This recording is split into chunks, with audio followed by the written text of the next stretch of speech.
ഒരു 5 മിനിറ്റ് കിട്ടിയാൽ കണ്ണടച്ചിരുന്നിട്ട് ഉടനെ മെഡിറ്റേഷൻ ചെയ്യണം. അല്ലെങ്കിൽ ശ്വാസം എവിടെ നല്ല ശ്വാസം കിട്ടുമോ അവിടെ നിന്നിട്ട് ദീർഘമായിട്ട് ശ്വാസം. ഇതിൽ ഈ ദീക്ഷ എങ്ങനെയാണ് വരുന്നത്? ദീക്ഷയ്ക്ക് പ്രത്യേകം യന്ത്രവും മന്ത്രമൊക്കെ ഉണ്ട്. അങ്ങനെ നമ്മൾ നമ്മുടെ കൈയിനെ സർജിക്കൽ ഉപകരണമായി മാറ്റുകയാണ്. അതിനൊക്കെ യന്ത്രവും മന്ത്രവും ഉണ്ട്. അതിന് അങ്ങനെ ഒരു വലിയൊരു പ്രോസസ്സാണത്, സൈക്കിക് സർജറി. അതിന് നമ്മൾ മാറ്റും. എങ്ങനെയൊന്നും ഞാനിപ്പോൾ പറയില്ല. അങ്ങനെ ഒരു സൈക്കിക് സർജറി ഉണ്ട്. പിന്നെ ലേസർ റെക്കി ചാനലിലൊക്കെ ഇരുന്നിട്ട് ഇത്രയും പേരുടെ മുന്നിലും ക്യാമറയുടെയൊക്കെ മുന്നിലും ഇങ്ങനെ അവർ പരീക്ഷിക്കാൻ വേണ്ടി ചോദിക്കുമ്പോൾ കാണിച്ചു കൊടുക്കേണ്ട ഒന്നല്ല ഇത്. അങ്ങനെ ആരെങ്കിലും കാണിക്കാൻ ശ്രമിച്ചുവെങ്കിൽ അവർക്ക് ഈ തന്ത്രശാസ്ത്രത്തോടൊരു ഭക്തിയോ ബഹുമാനമോ ഇല്ലാത്തവരാണെന്ന് ഞാൻ പറയുള്ളൂ. നമ്മുടെ ശാസ്ത്രമാണെന്ന്, ഇത് ബേസ് നമ്മുടെയാണെന്ന് അറിയണ്ടേ. ഭാരതത്തിലെ മന്ത്രങ്ങളുമായിട്ടും ഭാരതത്തിലെ യന്ത്രങ്ങളുമായിട്ട് ഇത് എന്തെങ്കിലും ബന്ധങ്ങളുണ്ടോ? ഉണ്ട്. ഒരു യന്ത്രം കാണുമ്പോൾ കറക്റ്റ് അതെനിക്ക് പറയാൻ പറ്റില്ല കേട്ടോ. ഇതൊക്കെ ഉരുവിടുമ്പോഴുണ്ടാവുന്ന പവർ അത് പറയാൻ പറ്റുന്നതല്ല കേട്ടോ. ഇപ്പോൾ ലളിത സഹസ്രനാമമൊക്കെ ജപിക്കുമ്പോഴുണ്ടാവുന്ന പവർ ഭയങ്കരമാണ്. പക്ഷെ അത് മനസ്സിൽ ജപിച്ച് നോക്ക്. അപ്പോൾ നമ്മുടെ ഉള്ളിലാണ് ആ പ്രാണപ്രവാഹം, ആ എനർജിയുടെ പ്രവാഹം നമ്മുടെ ഉള്ളിൽ തന്നെ സംഭവിക്കും. അവിടെ എനർജി ഫീൽഡ് രൂപപ്പെടുന്നുണ്ട് നമ്മുടെ ഉള്ളിൽ. ഓരോ കോശങ്ങളിലും ആ പ്രകമ്പനം ചെല്ലുകയാണ്. നമ്മുടെ ബോഡിയിലെ ബ്രെയിൻ മാത്രമല്ല, നമ്മുടെ ശരീരത്തിൻ്റെ ഓരോ സെൽസിനും ആ ശബ്ദത്തിൻ്റെ തരംഗങ്ങളുടെ ഫ്രീക്വൻസി അതിങ്ങനെ പ്രകമ്പനം വന്നിട്ട് നമ്മുടെ ഉള്ളിലുള്ള ആ എനർജി ഉണ്ടല്ലോ, നമ്മുടെ ഉള്ളിൽ തന്നെ സഞ്ചരിക്കുമ്പോൾ ഉണ്ടാകുന്ന ആ ഒരു പവർ, അതാണ് നമുക്ക് ഗുണം ചെയ്യുന്നത്. ഉറക്കെ നമ്മൾ എന്ത് പറഞ്ഞാലും ഇപ്പോൾ കുറേ നേരം സംസാരിക്കുമ്പോൾ നമ്മുടെ എനർജി പുറത്തേക്ക് പോകല്ലേ. അതുകൊണ്ടല്ലേ ഇങ്ങനെ പകൽ ക്ലാസ്സൊക്കെ എടുത്തു കഴിയുമ്പോൾ ടീച്ചേഴ്സിനൊക്കെ വൈകിട്ട് ക്ഷീണമല്ലേ വരുന്നത്. പ്രാസംഗികർക്കാണെങ്കിലും അപ്പോൾ നമുക്ക് ക്ഷീണം വരും. ഇതങ്ങനെയല്ല. ഞാനതുകൊണ്ട് എൻ്റെ സ്റ്റുഡൻസിനോടൊക്കെ പറയുന്നത്, ഞാനും ചെയ്യാറ്, ഒരു യാത്ര പോകുമ്പോൾ കണ്ണടച്ചിരുന്ന് മെഡിറ്റേഷൻ ചെയ്യുക. അതിപ്പോൾ ചക്ര മെഡിറ്റേഷൻ ആണെങ്കിലും വേറെ ക്രിയായോഗ മെഡിറ്റേഷനൊക്കെ ഞാൻ പഠിപ്പിച്ചു കൊടുക്കും. റെക്കിയുടെ മുന്നേ ആയിട്ടത് പഠിപ്പിക്കും. അങ്ങനെ റെക്കിയുടെ സിലബസ് മാത്രമല്ല ഞാൻ പഠിപ്പിക്കുക. ക്രിയായോഗ മെഡിറ്റേഷൻ, പ്രാണായാമം, നമുക്ക് എത്രമാത്രം പവർഫുൾ ആവാനുള്ള എന്തൊക്കെ കാര്യങ്ങളുണ്ടോ, ഞാൻ ക്രിയായോഗ ചെയ്യുന്ന ആളായതുകൊണ്ട് അതും കൂടി ഇതിനകത്ത് ആഡ് ചെയ്തിട്ടാണ് പഠിപ്പിക്കുക. അപ്പോൾ അതിലേതെങ്കിലുമൊക്കെ ചെയ്യുക. എല്ലാം കണ്ണടച്ചിരുന്ന് മനസ്സിലാണല്ലോ. പിന്നെ മന്ത്രം ജപിക്കുക, ബീജമന്ത്രങ്ങൾ, ചക്ര മെഡിറ്റേഷൻ എന്ന് വെച്ചാൽ ബീജമന്ത്രമാണ്, അത് നമ്മൾ ചെയ്യുക. ഇതെല്ലാം നമുക്കൊരു യാത്രയിൽ നിന്നും ചെയ്യാം. അപ്പോൾ അവിടെ എത്തുമ്പോഴേക്കും നല്ല പവർഫുള്ളായിരിക്കും. അപ്പോൾ നമ്മുടെ ഇപ്പോൾ ദൈനംദിന ജീവിതത്തിലും നമ്മുടെ ജോലിയുടെ ഏത് ഉദ്യോഗം നോക്കുന്നവരാണെങ്കിലും ഒരു 5 മിനിറ്റ് കിട്ടിയാൽ കണ്ണടച്ചിരുന്നിട്ട് ഉടനെ മെഡിറ്റേഷൻ ചെയ്യണം. അല്ലെങ്കിൽ ശ്വാസം എവിടെ നല്ല ശ്വാസം കിട്ടുമോ അവിടെ നിന്നിട്ട് ദീർഘമായിട്ട് ശ്വാസം എടുക്കണം. അപ്പം അങ്ങനെ നമ്മൾ അത് യൂണിവേഴ്സൽ പവർ അല്ലേ, പ്രാണശക്തിയെ നമ്മൾ കൂടുതൽ എടുക്കുന്നു. അപ്പോഴുള്ള വ്യത്യാസം അവരവർ ചെയ്ത് നോക്കിയാൽ മതി, അത് മനസ്സിലാവും. അപ്പം അങ്ങനെ നമ്മളുടെ അത്രയും പവർഫുള്ളായിരിക്കണം എപ്പോഴും. അപ്പം നമുക്ക് രാവിലെ ഒരു 6 മണിക്ക് തുടങ്ങുന്ന ജോലി രാത്രി 10 മണിയായാലും നമുക്ക് അതേ എനർജി ഉണ്ടാവും അങ്ങനെ ചെയ്ത് കഴിയുമ്പോൾ. അങ്ങനെ നമുക്കിത് പ്രാക്ടീസ് ചെയ്യുന്നവർക്ക്, അത്രയും യോഗ പ്രാക്ടീസ് ചെയ്യുന്നവർക്കും ഉണ്ട്, വ്യായാമം ചെയ്യുന്നവർക്ക് ഈ ഗുണങ്ങളൊക്കെ ഉണ്ട്. പക്ഷേ തന്ത്രശാസ്ത്ര പ്രകാരമുള്ള ഈ റെക്കിയുടെ സാധനകൾ ചെയ്യുമ്പോൾ അതിന് കൂടുതൽ പവർ ഉണ്ടാവും. ഇതിൽ ഈ ദീക്ഷ എങ്ങനെയാണ് വരുന്നത്? ദീക്ഷയ്ക്ക് പ്രത്യേകം യന്ത്രവും മന്ത്രമൊക്കെ ഉണ്ട്. അത് ഗ്രാൻഡ് മാസ്റ്റർക്ക് മാത്രമേ ആ യന്ത്രവും മന്ത്രവും അറിയാൻ പറ്റുള്ളൂ. അല്ല, ഇപ്പോൾ ചില ആളുകൾ പറഞ്ഞു കേട്ടിട്ടുണ്ട്, ദീക്ഷയാണ് ഇതിൻ്റെ എല്ലാം അൾട്ടിമേറ്റ്. നമ്മൾ എവിടെ നിന്ന് എന്തെല്ലാം പഠിച്ചു കഴിഞ്ഞാലും ദീക്ഷ വാങ്ങാതെ നമ്മൾ പൂർണ്ണതയിലേക്ക് എത്തില്ല. ഇപ്പോൾ ഞാൻ റേക്കി എത്ര വർഷമായി പ്രാക്ടീസ് ചെയ്യുന്ന ഒരാളാണെങ്കിലും മറ്റൊരാളിൽ നിന്നും അതിൻ്റെ ഒരു ദീക്ഷ, ഇപ്പോൾ എത്ര ലെവൽ കഴിഞ്ഞാലും, ഇപ്പോൾ ഞാനൊരു ഗ്രാൻഡ് മാസ്റ്റർ ആവണമെങ്കിൽ ഗ്രാൻഡ് മാസ്റ്ററിൽ നിന്നൊരു ദീക്ഷ വാങ്ങിക്കാതെ ഞാൻ ഒരു ഗ്രാൻഡ് മാസ്റ്ററായി മാറില്ല. അല്ല, റെക്കി ഹീലർ ആവണമെങ്കിൽ ആ ദീക്ഷ കിട്ടാതെ റെക്കി വർക്ക് ചെയ്യില്ല, നമ്മളിലൂടെ വർക്ക് ചെയ്യില്ല. അതെന്തുകൊണ്ടാണ് വർക്ക് ചെയ്യാത്തത്? അതിന് പ്രത്യേക ദീക്ഷാപ്രകരണമുണ്ട്. തന്ത്രശാസ്ത്രത്തിനൊരു ദീക്ഷാ രീതിയുണ്ട്. അത് എത്രയോ കാലങ്ങൾക്ക് മുമ്പ് ഉണ്ടായതാണ് ഈ ദീക്ഷയുടെ രീതികളെല്ലാം. അത് താന്ത്രികരെല്ലാം ആ ദീക്ഷ എടുക്കുന്നുണ്ട്. അത് കിട്ടിയവർക്ക് മാത്രമേ അത് വർക്കാവുള്ളൂ. എന്തുകൊണ്ടെന്ന് എനിക്കറിയില്ല. കാരണം ഈ ദീക്ഷ കൊടുക്കുമ്പോൾ മാത്രമാണ്, അല്ലാതെ ഈ ഇപ്പോൾ യന്ത്രവും മന്ത്രവും നമ്മൾ ബുക്കിൽ കണ്ടുവന്നിരിക്കട്ടെ, അത് നോക്കിയിട്ട് നമുക്ക് ജപിച്ചാലോ ചെയ്താലോ ഒന്നും ഇത് വർക്കാവില്ല. ആ ദീക്ഷ കിട്ടിയാൽ മാത്രമേ പറ്റുള്ളൂ. ആ ദീക്ഷയ്ക്ക് പ്രത്യേകം യന്ത്രവും മന്ത്രവും ഉണ്ട്. ഇപ്പോൾ ഈ സഹസ്രാരത്തെ ഓപ്പൺ ചെയ്യുന്നു എന്ന് പറഞ്ഞില്ലേ, അതിന് പ്രത്യേക യന്ത്രവും മന്ത്രവും ഉണ്ട്. അത് മറ്റ് റേക്ക് 3rd ലെവൽ വരെ എടുത്തവർക്ക് അതറിയില്ല. അത് ഗ്രാൻഡ് മാസ്റ്റർ ഡിഗ്രി എടുത്തവർക്കേ അതറിയാൻ പറ്റുള്ളൂ. ഗ്രാൻഡ് മാസ്റ്റർ ഡിഗ്രി എല്ലാവർക്കും കൊടുക്കില്ല. അത് അതിനുവേണ്ടി മാത്രം ജീവിക്കണം, ഈ വിഷയത്തിൽ നല്ല ഡീപ്പ് നോളജ് ഉണ്ടാവണം, ഒരുപാട് കാര്യങ്ങൾ നമ്മൾ ത്യജിക്കാൻ തയ്യാറാവണം. ആഹാരത്തിൻ്റെ കാര്യത്തിലാണെങ്കിലും ചിന്തകളുടെ കാര്യത്തിലാണെങ്കിലും ഒക്കെ നമുക്ക് അങ്ങനെ പലതും ത്യജിച്ച് ഇതിനു വേണ്ടി ജീവിക്കാൻ പറ്റുന്ന ഒരാളാവണം. അതൊക്കെ നോക്കിയിട്ടേ പണത്തോട് അധികം അത്യാർത്ഥ്യം ഉണ്ടാവാൻ പാടില്ല. കാരണം ഇത് വെച്ചിട്ട് നമുക്ക് ഒത്തിരി കോടീശ്വരനാവാം അങ്ങനെയൊന്നും വിചാരിക്കരുത്. അങ്ങനെയൊക്കെ ഉള്ള എല്ലാ ഗുണങ്ങളും നോക്കിയിട്ടേ നമ്മൾ മാസ്റ്റർ ഡിഗ്രി കൊടുക്കുകയുള്ളൂ. പിന്നെ അങ്ങനെ അതിനെല്ലാം പ്രത്യേക മാസ്റ്റർ ഡിഗ്രി കൊടുക്കുന്നതിനും പ്രത്യേകം ദീക്ഷയുണ്ട്. അങ്ങനെ ഓരോ ലെവലിനും 1st level, 2nd level, 3rd level, 4th ആണ് മാസ്റ്റർ ഡിഗ്രി. അപ്പോൾ അതിനെല്ലാം പ്രത്യേകം ദീക്ഷാ രീതികളുണ്ട്. പ്രത്യേകം യന്ത്രവും മന്ത്രവും വെച്ചിട്ടാണ് ദീക്ഷ. ഓരോ ലെവലിനും അവർക്ക് പ്രത്യേകം യന്ത്രവും മന്ത്രവും കിട്ടും. ഇപ്പോൾ 2nd ലെവൽ കിട്ടിയവരെക്കാളും ഭയങ്കര പവർഫുള്ളായിട്ടുള്ള യന്ത്രവും മന്ത്രവുമാണ് 3rd ലെവലിൽ കിട്ടുന്നത്. അതുമാത്രമല്ല, 3rd നമുക്ക് സൈക്കിക് സർജറി എന്നൊരു സംഭവമുണ്ട്, ലേസർ റെക്കി എന്നൊരു സംഭവമുണ്ട്. സൈക്കിക് സർജറി നമുക്ക് ഏത് രോഗവും നമ്മുടെ ഉള്ളിലുള്ള മാനസികമായിട്ട് ശാരീരികമാവട്ടെ അങ്ങനെയുള്ള പ്രോബ്ലത്തെ ആ പേഷ്യൻറ്റിനോടാണ് പറയുക. അവിടെ ആ രോഗത്തെ ഒരു മാസ്സായിട്ട് വിചാരിക്കുക, അതിനൊരു കളറിൽ വിചാരിക്കുക, ഒരു രൂപത്തിൽ വിചാരിക്കുക, അവരെ കൊണ്ട് വിചാരിപ്പിക്കും. അത് നമ്മളോട് പറയും, നമ്മളത് വിഷ്വലൈസ് ചെയ്യും. അങ്ങനെ നമ്മുടെ കയ്യിനെ സർജിക്കൽ ഉപകരണമായിട്ട് മാറ്റുകയാണ്. അതിനൊക്കെ യന്ത്രമന്ത്രമുണ്ട്. അതിന് അങ്ങനെ ഒരു വലിയൊരു പ്രോസസ്സാണത് സൈക്കിക് സർജറി. അതിനെ നമ്മൾ മാറ്റും. എങ്ങനെയൊന്നും ഞാനിപ്പോൾ പറയില്ല. അങ്ങനെ ഒരു സൈക്കിക് സർജറി ഉണ്ട്. പിന്നെ ലേസർ റെക്കി നമ്മൾ ഗൺ പോലെ നമ്മൾ വിരലിൻ്റെ അറ്റത്തു നിന്നാണ്, യന്ത്രവും മന്ത്രവുമാണ്, അതിനെ ഗൺ പോലെ അതിൻ്റെ പെല്ലറ്റില്ലേ അതുപോലെ പാഞ്ഞു പോകും. ഇപ്പം എൻ്റെ തൊട്ടടുത്ത വീട്ടിലെ ചേച്ചി ഇങ്ങനെ ആണിരോഗം എത്ര നികർമ്മം ചെയ്തിട്ടും സർജറി ചെയ്തിട്ടും ഒന്നും മാറാത്ത ആ ഒരു 3-4 ആണിരോഗം അവർ 3rd ഡിഗ്രി എടുത്തിട്ട് ലേസർ റെക്കി ചെയ്ത് അത് മാറ്റിയിട്ട് അവരെന്നെ കാല് കാണിച്ചു. അപ്പോൾ അവർ സ്വയം ചെയ്തു. റെക്കിയുടെ പ്രത്യേകത അതാണല്ലോ, സെൽഫ് ചെയ്യാം. എന്ത് രോഗം ഉണ്ടെങ്കിലും നമുക്ക് സെൽഫ് ചെയ്യാം. ഈ രോഗം മാത്രമല്ല കേട്ടോ, നമ്മുടെ ജീവിതത്തിൽ എന്തെല്ലാം പ്രശ്നങ്ങളുണ്ടോ അതിനൊക്കെ നമുക്ക് പരിഹരിക്കാം. ഇപ്പോൾ ഒരു ബന്ധങ്ങളിൽ വിള്ളൽ വരുന്നത് ഈ മാനസിക തലം ആയിട്ടുള്ള പ്രശ്നമാണല്ലോ. ഞാൻ പറഞ്ഞു, ഹൃദയത്തിൻ്റെ അവിടെ നിന്നുണ്ടാവുന്ന ആ ഒരു എനർജിയുടെ ലെവൽ, അത് ഇപ്പം നമ്മൾ തമ്മിൽ ഇങ്ങനെ ഇരിക്കുന്നെങ്കിൽ നമ്മുടെ അവിടെ നിന്നുള്ള എനർജിയും എൻ്റെ എനർജിയും ആ ഒരു എനർജി ഫീൽഡ് ഇവിടെ സംയോജിക്കുന്നുണ്ട്. ഇപ്പം നമ്മൾ തമ്മിൽ തെറ്റാൻ ഒരൊറ്റ വാക്ക് മതി. എന്നെ വേദനിപ്പിക്കുന്ന മുറിപ്പെടുത്തുന്ന ഒരു വാക്ക് രാഹുൽ പറഞ്ഞാൽ ഇവിടെ കട്ടാവും. പിന്നെ നമ്മൾ നേരെ നോക്കില്ല. അത്രയ്ക്കും മുറിപ്പെട്ടാൽ ഈ എനർജി ഇവിടെ സംഭവിക്കുന്നത്, ഈ എനർജി ഇങ്ങനെ അത് ഇവിടെ വന്ന് യോജിക്കുന്നുണ്ടെങ്കിൽ അതവിടെ മുറിഞ്ഞിട്ട് ആ ഒരു അറ്റം ചുരുണ്ടു പോകും. പിന്നെ പ്ലാസ്റ്റിക് ചരടിങ്ങനെ എങ്ങനെയാണോ അറ്റം ചുരുളുന്നത് അങ്ങനെ വന്നിട്ട് പിന്നെ അത് യോജിപ്പിക്കാൻ ബുദ്ധിമുട്ടാകും. ഫ്രണ്ട്ഷിപ്പിൽ പക്ഷേ പിന്നെ അത്ര കുഴപ്പമില്ല. ഈ ഗാഠമായ സ്നേഹമുള്ള ഭാര്യാഭർത്തൃ ബന്ധത്തിലൊക്കെ ആ വിള്ളൽ വന്നു കഴിഞ്ഞാൽ പിന്നെ അതേപോലെ അത്ര ആദ്യത്തെ ഇൻറ്റൻസിറ്റിയോടുകൂടി ആ ഒരു നിഷ്കളങ്കതയോടുകൂടി സ്നേഹിക്കാൻ പിന്നെ പറ്റാത്തത് ഈ മുറിവ് ഉണ്ടാകുന്നതുകൊണ്ടാണ് ഇടയ്ക്ക്.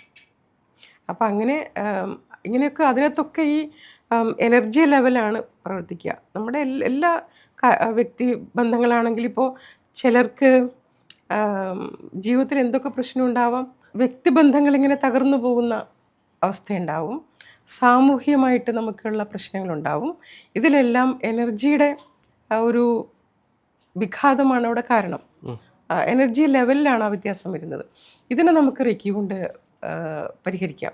എങ്ങനെയാണെന്ന് വെച്ചാൽ, എവിടെയാണോ ഏത് കാര്യത്തിന് വേണ്ടിയാണെങ്കിലും അവിടെ നമ്മൾ അവരെ എനർജി ഫീൽഡിൽ ചെയ്യാം കേട്ടോ. ഈ എനർജി ഫീൽഡിൽ നമ്മളത് വിഷ്വലൈസ് ചെയ്തിട്ട് ആർക്ക് വേണ്ടിയാണോ എന്തിനു വേണ്ടിയാണോ അത് നമ്മൾ വിഷ്വലൈസ് ചെയ്തിട്ട് നമ്മളവിടെ എനർജി കൊടുത്താൽ അതവിടെ സംഭവിക്കും. അത് പാസ്റ്റിലാകാം, ഫ്യൂച്ചറിലാകാം. അവിടെ ഇത് കേൾക്കുമ്പോൾ നമ്മൾക്ക് അത്ഭുതം തോന്നും, ഇത് വിശ്വസിക്കാൻ പറ്റായിക തോന്നും.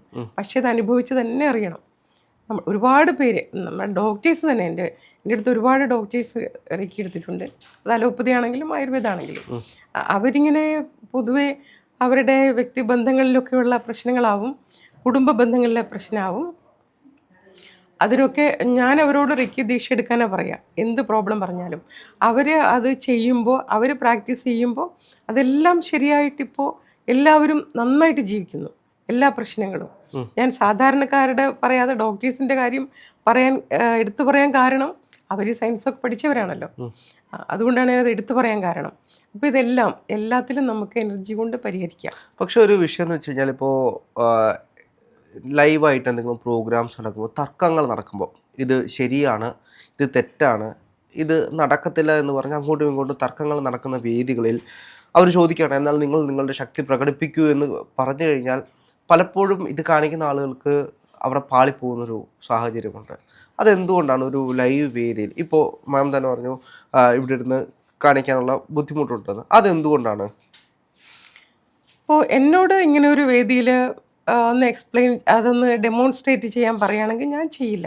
കാരണം റെക്കി നമ്മൾ കൊടുക്കുന്നത് നമ്മളൊരു മെഡിറ്റേഷൻ ലെവൽ എന്ന് പറയും, ആൽഫ ലെവൽ എന്നാണ് പറയുക. ഇപ്പോൾ നമ്മുടെ ബോഡിയുടെ എനർജിയുടെ ഒരു പ്രത്യേക, നമ്മളെപ്പോഴും ഉള്ളത്, ഇപ്പോൾ പകലൊക്കെ നമ്മൾ ആക്റ്റീവായിരിക്കുമ്പോൾ നമ്മുടെ ബോഡിയുടെ എനർജി ലെവൽ ഒരു ബീറ്റ ലെവലാണ്. അതായത് നമ്മുടെ ഇങ്ങനെയാവും, തരംഗങ്ങൾ ഇങ്ങനെയാവും പോവുക. മിനിറ്റിൽ വളരെ കൂടുതലായിരിക്കും തരംഗം, അത് ഫ്രീക്വൻസി കൂടുതലായിരിക്കും.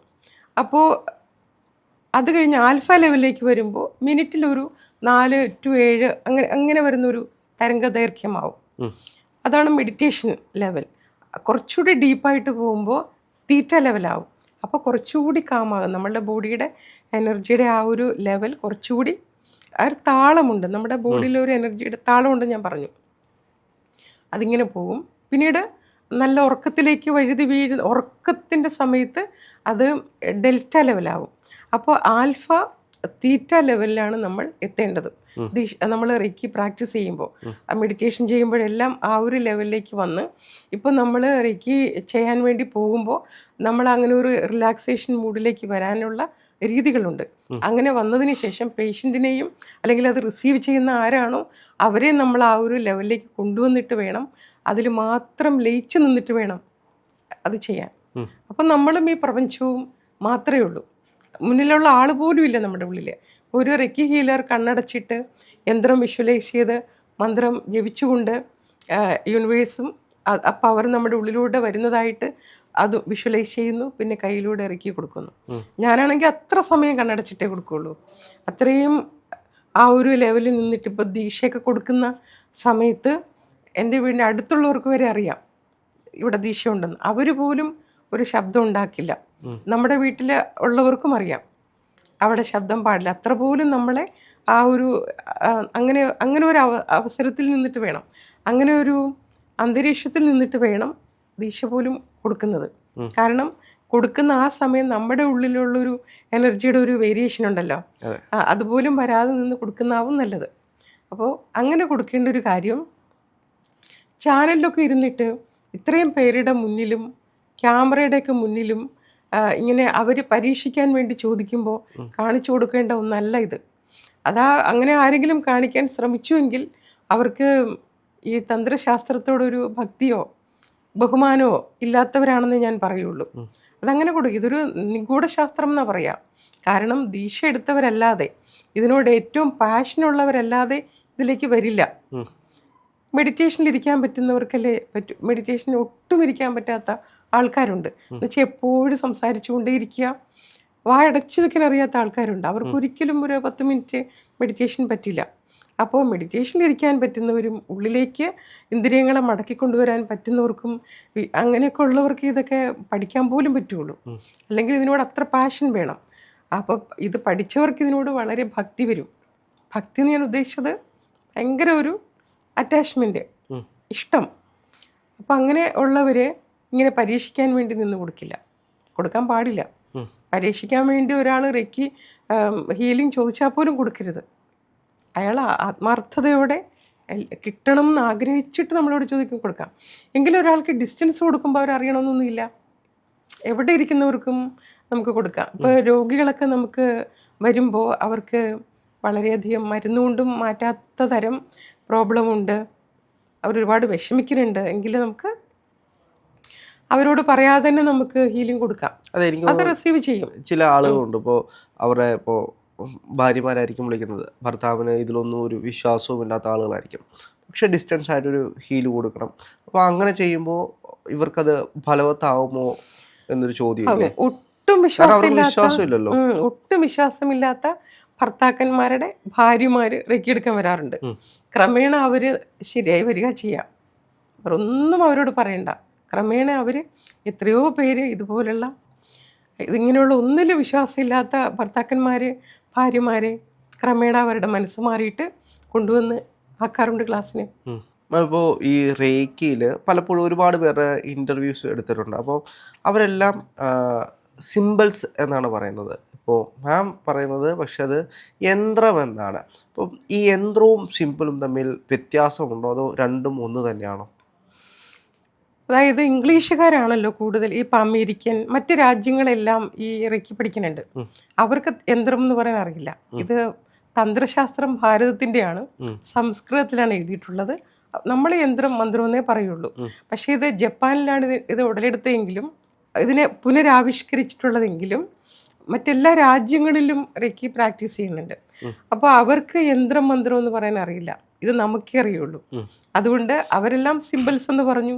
പക്ഷേ തന്ത്രം സംസ്കൃതം പഠിച്ച എന്നെപ്പോലുള്ളവർ യന്ത്രം മന്ത്രവും തന്നെ പറയണ്ടേ, നമ്മൾ ഭാരതീയർ അറിയണ്ടേ നമ്മുടെ ശാസ്ത്രമാണെന്ന്, ഇത് ബേസ് നമ്മുടെ ആണെന്ന് അറിയണ്ടേ. ഭാരതത്തിലെ മന്ത്രങ്ങളുമായിട്ടും ഭാരതത്തിലെ യന്ത്രങ്ങളുമായിട്ട് ഇത് എന്തെങ്കിലും ബന്ധങ്ങളുണ്ടോ? ഉണ്ട്. ഒരു യന്ത്രം കാണുമ്പോൾ കറക്റ്റ് അതെനിക്ക് പറയാൻ പറ്റില്ല കേട്ടോ, ദീക്ഷ എടുക്കാത്തവരോടും പൊതുജനങ്ങളോടും പറയാൻ പറ്റാത്തതാണ്, അതുകൊണ്ട് പറയണില്ല. ആ ഒരു യന്ത്രം കാണുമ്പോൾ നമുക്കറിയാം അതെന്തിനെ റെപ്രസെൻ്റ് ചെയ്യുന്നു എന്നുള്ളത്. ഭാരതത്തിലുള്ളത് തന്നെയാണത്. അതുപോലെ നമുക്ക് ഈ യന്ത്രം എന്ന് പറയുന്നത് ഇപ്പോൾ നമ്മുടെ നാട്ടിലൊക്കെ ചെറിയ ചെമ്പ് പ്ലേറ്റിനകത്ത് ഒരുപാട് യന്ത്രങ്ങളുടെ ഫോട്ടോകളുണ്ട്. ഇപ്പം സുദർശനേട്ടൻ അങ്ങനെ ഓരോ ചക്രങ്ങൾ, ഈ ചക്രങ്ങൾ തന്നെയാണോ, അതായത് അത്തരത്തിലുള്ള കാര്യങ്ങൾ തന്നെയാണ്? അത് യന്ത്രമാണ്, ചക്രമല്ല, അത് യന്ത്ര. ഇപ്പോൾ സ്വസ്തിക ഓം നമ്മൾ എഴുതുന്നുണ്ട്, പിന്നെ ശ്രീചക്രം കണ്ടിട്ടുണ്ട്. 9 ത്രികോണങ്ങൾ ചേരുന്നതാണ് ശ്രീചക്രം. അത് വരച്ചു കഴിയുമ്പോൾ 44 ത്രികോണങ്ങളാവും. 44 തത്വങ്ങളാണ് പ്രപഞ്ചത്തിലെ. അതുപോലെ ശ്രീചക്രം ശരിക്കും പ്രപഞ്ചത്തെ മുഴുവനും റെപ്രസെന്റ് ചെയ്യുന്ന യന്ത്രം ആണ്. പക്ഷെ റെക്കിയിലെ യന്ത്രം ഇതൊന്നുമല്ല. നമ്മുടെ താന്ത്രികർക്ക് പോലും റെക്കിയിലെ യന്ത്രങ്ങൾ അറിയില്ല. അതുകൊണ്ടാണ് നമ്മുടെ താന്ത്രികരും പൂജാരിമാരും ഒക്കെ റെക്കി ദീക്ഷ എടുക്കുന്നത്. അപ്പോൾ അതിനേക്കാളും പവർഫുള്ളാണ്. കാരണം ഈ നമ്മുടെ ഇന്ത്യൻ തന്ത്രത്തിനേക്കാളും പവർഫുള്ളാണിതെന്ന് പറയാൻ കാരണം ഇതിന് നമ്മളിൽ സ്പിരിച്വൽ പവർ കൂട്ടാനും നമുക്ക് ഏത് കാര്യത്തെയും ഹീൽ ചെയ്യാനും സൊല്യൂഷൻ കണ്ടെത്താനും പറ്റുന്ന രീതിയിലാണിത്. അതാണ് ഇതിൻ്റെ പ്രത്യേകത. വേറെ ഏത് സാധനകളും, ഒരുപാട് തരം സാധനങ്ങളുണ്ട്, ഒരുപാട് പേരിൽ നമ്മളിപ്പോൾ കേൾക്കുന്നില്ലേ, ഒരുപാട് സാധനങ്ങൾ പുതിയത് ഉണ്ടായി വരുന്നുണ്ട്. പക്ഷെ അതെല്ലാം അതിനേക്കാളൊക്കെ പ്രത്യേകത എന്ന് പറയുമ്പോൾ ഇതാണ്. മനുഷ്യന് വേണ്ട എല്ലാ സൊല്യൂഷൻസും നേടാൻ ഇതുകൊണ്ട് സാധിക്കും, അച്ചീവ് ചെയ്യാൻ സാധിക്കും. പിന്നെ ഇത് കൂടാതെ നമ്മുടെ ഭാരതത്തിൽ തന്ത്രം ഇറക്കി എത്തിയതിന് ശേഷം നമ്മുടെ താന്ത്രികർ വളരെ പവർഫുള്ളായിട്ടുള്ള നമ്മുടെ തന്ത്രത്തിലെ കുറച്ച് യന്ത്രവും മന്ത്രവും കൂട്ടിച്ചേർത്തിട്ടുണ്ട്. അത് ചില സ്പെസിഫിക് ആയിട്ടുള്ള കാര്യങ്ങൾ നമുക്ക് നേടാൻ വേണ്ടിയാണ്. ഇപ്പോൾ അത് പെയിനാകാം, പണം ആകാം, സമ്പത്താവാം, നമുക്ക് ഒരു ഗ്രൗണ്ടിങ്ങിന് വേണ്ടിയാവാം. എന്നുവെച്ചാൽ മെൻ്റലി ആൻഡ് ഫിസിക്കലി എവിടെയും ചില ആൾക്കാർക്ക് എവിടെയും ഉറക്കാൻ പറ്റില്ല, നിപ്പുറക്കില്ല. ജോലിയിൽ ഒരു ജോലി കിട്ടി അത് പോരാ, അങ്ങനെ ജോലിയിൽ തന്നെ മാറിക്കൊണ്ടേയിരിക്കും. അതുപോലെ ചിന്തകളിലും ഉറപ്പുണ്ടാവില്ല. അതിനൊക്കെ നമുക്ക് യന്ത്രവും മന്ത്രമുണ്ട്. സമ്പത്തിന് വേണ്ടിയുണ്ട് നേടാൻ. അപ്പോൾ ലവ് മേക്കിങ്ങിനുണ്ട്. എന്ന് വെച്ചാൽ 2 വ്യക്തികൾ തമ്മിൽ പിണക്കമാണെങ്കിൽ അവരെ തമ്മിൽ യോജിപ്പിക്കാനായിട്ട് നമുക്ക് യന്ത്രമുണ്ട്. ഇങ്ങനെയുള്ള ഏറ്റവും അത്യാവശ്യമുള്ള ഒരു വ്യക്തിയുടെ ജീവിതത്തിന് അത്യാവശ്യമുള്ള കുറേ യന്ത്രങ്ങളൊക്കെ നമ്മുടെ താന്ത്രികർ കൂട്ടിച്ചേർത്തിട്ടുണ്ട്. അതും എനിക്കത് കിട്ടി, അതുകൊണ്ട് ഞാൻ അത് പഠിപ്പിക്കുന്നുണ്ട്. എന്താണെങ്കിലും ഒരുപാട് സന്തോഷമുണ്ട്. നമുക്ക് ഇനി വീണ്ടും അടുത്ത എപ്പിസോഡായിട്ട്. നമസ്തേ.